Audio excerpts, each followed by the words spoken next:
My wife served me dinner with a smile every night, until I caught her whispering to her best friend, "Only when he pisses me off."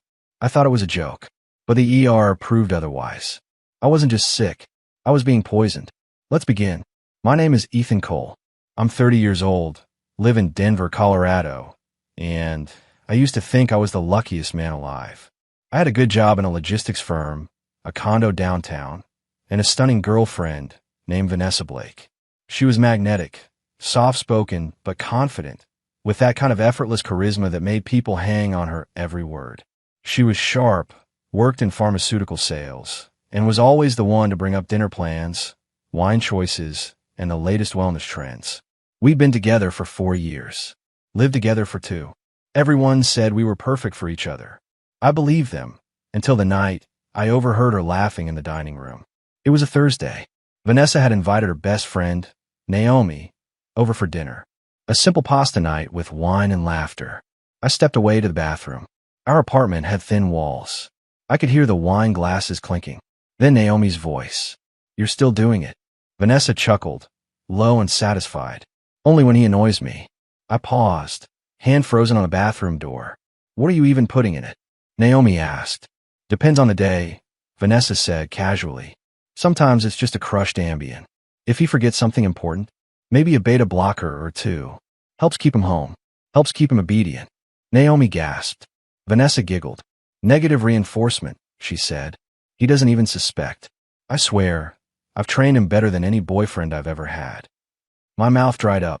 My mind reeled. It all clicked. Months of stomach issues, dizziness, the night I blacked out after a minor argument. The multiple doctor visits with no answers. I always assumed stress, anxiety, maybe bad takeout. But this was methodical. This was betrayal at the cellular level. I walked out of the bathroom and into the dining room like nothing happened. Smiled, sat down, moved the pasta around my plate. Vanessa kept glancing at me, touching my wrist, asking if I was okay. I nodded, just tired. That night, after she fell asleep, I grabbed my keys and drove to the ER. "I think someone's poisoning me," I told the triage nurse. She raised her eyebrows. Then she saw the look in my eyes and nodded. They took my blood and urine, ran the tests. The results? Positive for zolpidem, Ambien, enough to cause impairment. The doctor looked me dead in the eyes. "This is recent. Within the last 12 to 24 hours. I called my older brother, Mason. He's an attorney. A sharp one. He didn't hesitate. "Get out. Now. Don't go back." I booked a hotel, sent a work email, called in sick. Over the next few days, I worked with a detective named Elena Ruiz. Calm, professional, smart. She believed me, but she needed more. "If you can get her to admit it on record, we'll have probable cause," she said. "This is serious, but we need airtight evidence." I went back to the apartment while Vanessa was out. Hit my phone. Hit record. When she came home, I played dumb. "Babe, I've been feeling off again. Like that time after our anniversary." "Oh," she asked.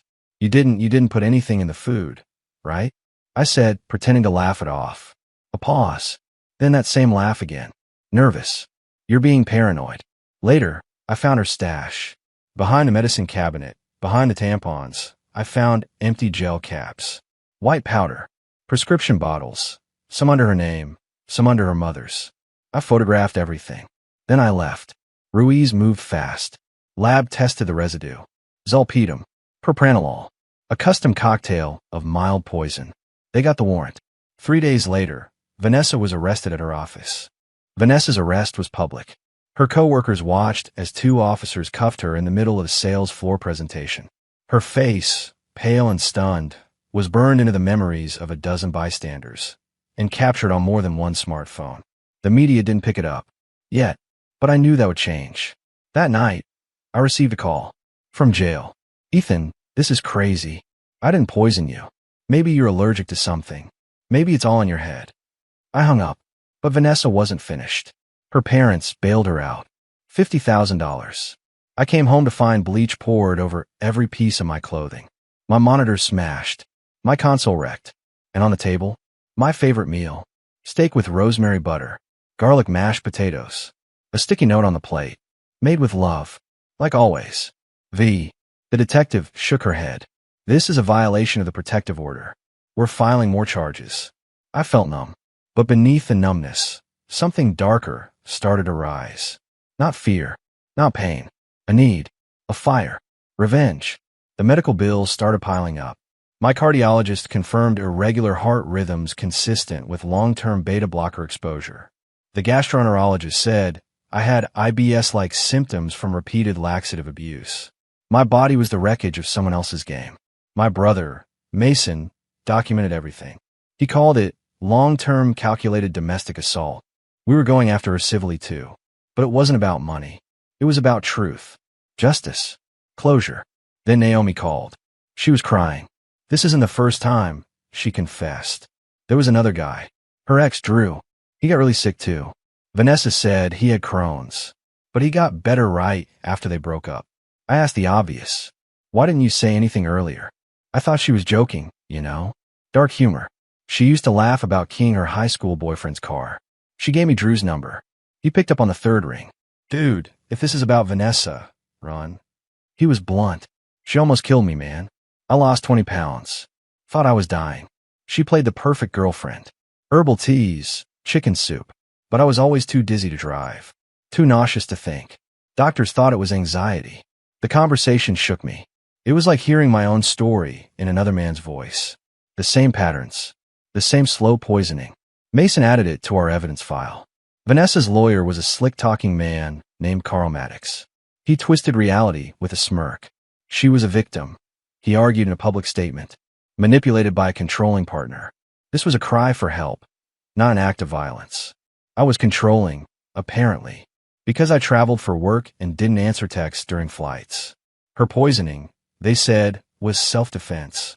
My response, a vasectomy report. Because 3 months after her arrest, Vanessa claimed she was pregnant. With my child. Except I gotten sterilized 2 years ago. Quietly. Mutually agreed. We didn't want kids. I just never told her I went through with it. When my medical records surfaced, her lawyer pivoted. She's a pregnant woman facing trauma and abandonment from a man who deceived her. The father? A married cardiologist from her pharmaceutical conference in Vegas. The man refused contact. Signed away parental rights. Vanessa's parents weren't done either. They showed up to my mom's house. Banged on the door. Screamed about ruining their daughter's life. That I was heartless. That I was killing their grandchild. I filed a restraining order. They violated it 3 times. Ruiz had to install a security camera outside my apartment. My locks were changed twice. And every night, I checked the fridge, the stove, the windows. Hypervigilance, my therapist called it. I called it survival. But I wasn't just surviving. I was planning. Vanessa thought she could break me. That I'd shatter under pressure. She underestimated how cold I could be once I stopped loving her. I started working with Mason on the civil suit. But I had one condition. I wanted her exposed. Not just in court, but to the world. We tracked down her old college records. 2 more boyfriends. Both had filed campus incident reports. Suspicious illnesses. Sudden breakups. No charges. No follow-up. Just a pattern ignored. That's when Mason looked me in the eye and said something that stuck. Let's not just win this case. Let's end her. 8 months. That is how long it took for Vanessa's trial to begin. 8 months of delays. Of filings. Of motions. Of her lawyer throwing every technicality against the wall to see what would stick. But on a cold February morning, I stood outside the courthouse, hands in my pockets, my brother at my side. Vanessa arrived in a floral maternity dress. Hair braided. Belly prominent. She looked like she was headed to a baby shower, not a criminal trial. But I saw it in her eyes, the panic behind the performance. She wasn't there to win. She was there to survive. The courtroom was quiet as the prosecutor made her opening statement. Ladies and gentlemen of the jury, you will hear about medications, about hidden capsules, about a man who trusted the woman he lived with and how that trust was broken, one dinner at a time. They laid it all out. My 17 ER visits over 2 years. The toxicology reports. The phone recording where she deflected but never denied. Photos of the hidden pills. Her credit card history. 6 purchases of empty capsules over 24 months. Then came the witnesses. Jenna, her best friend, who tearfully admitted to hearing Vanessa laugh about training me like a dog. Drew, her ex-boyfriend, who testified via Zoom from Oregon, recounting the exact symptoms I had. I thought I had a mystery illness, he said. Turns out I was just dating a pharmacist with a god complex. Even the campus security officer testified. 2 boyfriends, similar complaints. Vanessa's history wasn't a mistake. It was a pattern. Then came my turn on the stand. Vanessa wouldn't look at me. Why didn't you go to police right away? Her lawyer asked on cross. I needed proof, I replied. No one believed me for 2 years. I was tired of being told it was in my head.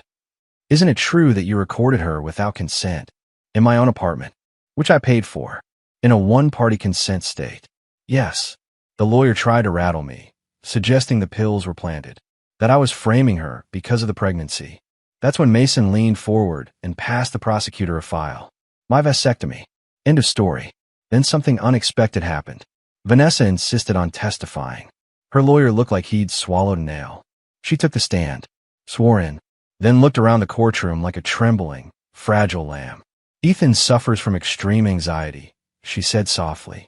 He refuses help. I work in pharmaceuticals. I knew how to ease his symptoms. I never wanted to hurt him. I only want a peace. The prosecutor smiled, walked to the front. You gave him beta blockers without a prescription? They help with heart rate. You gave him Ambien? He wasn't sleeping. You gave him laxatives? He needed better digestion. You combined them. I knew what I was doing. I was careful. And did Ethan ever consent to any of this? No. But he felt better after. Did he feel better when he passed out on your kitchen floor? When he went to the hospital? Well, his heartbeat was dangerously low. Vanessa was sweating now. Her voice cracked. I didn't mean to. He needed me. He was mine. Silence. Dead silence. The courtroom held its breath. The final blow came from the toxicologist. The combination of drugs administered, over time, could have been fatal, she explained. These weren't random mistakes. This was calculated. Could have killed him. With enough exposure? Yes, absolutely. The trial lasted 4 days. The jury deliberated for 6 hours. The verdict? Guilty. 2 counts of first-degree assault. 1 count of tampering with a consumer product. 1 count of stalking. Multiple violations of a restraining order. Vanessa didn't cry. She stared at me with quiet, focused hatred. But her parents did. Her mother wailed. Her father shouted at the jury. You just sentenced a pregnant woman to die in prison. Bailiffs dragged them out. At sentencing, the prosecutor requested 15 years. The defense begged for 5. Vanessa stood and addressed the court. And that was when the mask came off. I'm not sorry, she said. Ethan was broken. I fixed him. He needed me sick. He needed me helpless. That was when he was the most loving. She smiled. I made him better. I made him mine. The judge was cold. You've shown no remorse. You've admitted intent. You were a danger to society. Sentence: 12 years in prison. Eligible for parole in 8. I should have felt closure. But something inside me stayed restless. She still wrote me letters from prison. Perfumed. Delusional. The system had punished her. But I wasn't done. Not yet. Because she didn't just poison my body. She poisoned my life. And I was going to make sure she never walked back into it again. 3 weeks after Vanessa was sentenced, the first envelope arrived. No return address. Just my name. I didn't open it. I never would. But the scent of her perfume hit me like a punch. Vanilla and sandalwood. The same scent I used to find comforting. Now it triggered nausea. My lawyer said the letters were technically legal, unless they contained threats. Keep them, he advised. We'll use them in the civil trial. Shows continued harassment. Shows obsession. I kept them, stacked in a locked cabinet. 10 letters in the first month. 17 the second. She was behind bars, but still trying to poison my peace. The civil trial was quieter. No jury. Just facts, files, and medical reports. I sued for medical costs, pain and suffering, lost wages, and emotional trauma. Vanessa had $3,000 in savings and a leased BMW. Her parents claimed bankruptcy. Their homeowner's insurance refused to cover intentional criminal acts. Mason, my brother, pressed harder. We obtained lien rights against any future assets. The judge awarded $247,000 in damages. I would likely never see most of it. But that wasn't the point. What mattered was that her record, civil and criminal, was now public. Unsealed. Permanent. The next twist came from the cardiologist. The married one. The father of Vanessa's unborn child. He was named in our civil subpoena process. His name, Dr. Henry Carlisle. Board certified. Respected. Lives in Nevada with a wife and 2 children. He had tried to disappear after Vanessa's arrest, but Mason's team found him. He didn't want to be involved. But when his name came up in court, his hospital board found out. His license was suspended for failing to disclose criminal association with an active investigation. His wife filed for divorce. Fast. Turns out, Vanessa's miracle baby wasn't saving anyone. And yet, the child was born. A baby girl. Healthy. Loud. Alive. Vanessa's parents took custody. They began telling a different story. That Vanessa was a victim. A misunderstood woman whose only crime was trying to help a broken man who abandoned her during pregnancy. Her mother started a blog, wrote entries titled, "My Daughter, My Hero," claimed the trial was rigged, that I was a narcissist who framed her daughter after cheating. My inbox filled with hate mail from strangers. "She's a mother. You ruined 3 lives." No, she ruined mine first. But this was the final straw. Mason and I hired a PR firm. Quiet, clean, precise. They compiled everything. ER records, court transcripts, the toxicology results, audio clips, witness affidavits. Then they helped us publish a detailed article on Medium, a first-person account titled, "The Woman Who Loved Me Sick." It went viral. 50,000 reads in the first week. Then a journalist picked it up. Then a podcast. Vanessa's name was suddenly everywhere. The blog? Taken down. The hate mail? Silenced. Her parents? Embarrassed. Hounded. They changed the baby's last name. Moved to another town. But it didn't matter. The truth had its own gravity. I should have felt better. But I didn't. Not fully. Because trust doesn't rebuild overnight. Every date, I tried ended the same way. Awkwardness. Withdrawal. I couldn't eat if I didn't see the food being made. Couldn't sleep if I didn't lock the door 3 times. I saw Vanessa in flashes. In the waitress's smile. In the pharmacist's voice. In my nightmares. My therapist called it CPTSD. A fancy term for your brain can't let go of the danger. She wasn't wrong. Then Naomi called. Again. She'd been going to therapy too. Said she needed closure. Said she wanted to apologize. To my face. We met at a small cafe. One I picked. One with an open kitchen and glass walls. I watched every step of my meal being prepared. Naomi looked tired, but genuine. I enabled her, she said. I laughed when she joked about it. I thought she was just venting, just being sarcastic. But I should have known. She was always calculating, always one step ahead. I listened, then asked, "Why didn't you come forward the moment she was arrested?" Naomi looked down. "Because I was afraid of what it said about me, that I did nothing." She cried. I didn't, but I thank her for the truth, even if it came too late. That night, I walked home in the snow. I looked up at the sky. The city lights bounced off the clouds like ghosts trying to find peace. Vanessa was in prison, but parts of her still haunted me. That's when I knew what I had to do next. I took a week off work, flew to Oregon, to visit Drew. We sat in a cabin overlooking a lake, 2 men who had survived the same hurricane. "I read your article," he said. "It helped me explain things to my wife." We talked until midnight. He had found love again, trust again, a life beyond survival. "You'll get there," he told me. "Just don't rush it." Heal loud, live louder. 3 months after the article went viral, I received a letter from Vanessa's lawyer. It wasn't about the civil suit or unpaid damages. It was a request. Vanessa wanted to see me, in prison, not to beg, not to explain, but to find closure before her parole hearing. I ignored it for a week, then another, but something kept gnawing at me. Not curiosity, just a need to end it all on my terms. So I went. The prison was quiet, sterile, humming with fluorescent lights. A female guard led me into a visitation room. Vanessa was already seated, hands folded neatly.